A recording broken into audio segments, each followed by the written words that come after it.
വണ്ടിൻ്റെ ഉൾഭാഗം ഒന്ന് കാണിച്ചു തരാം. വാ.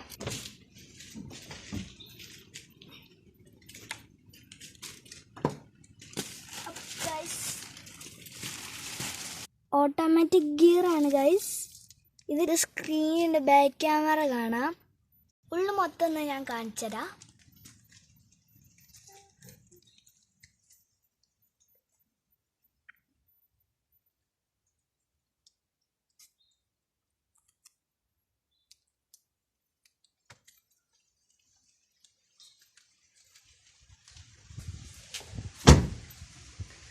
ഇന്ന് ഇത്രേ വീഡിയോ ഉള്ളൂ. ഇനി നാളത്തെ വീഡിയോ കാണാം. ബൈ.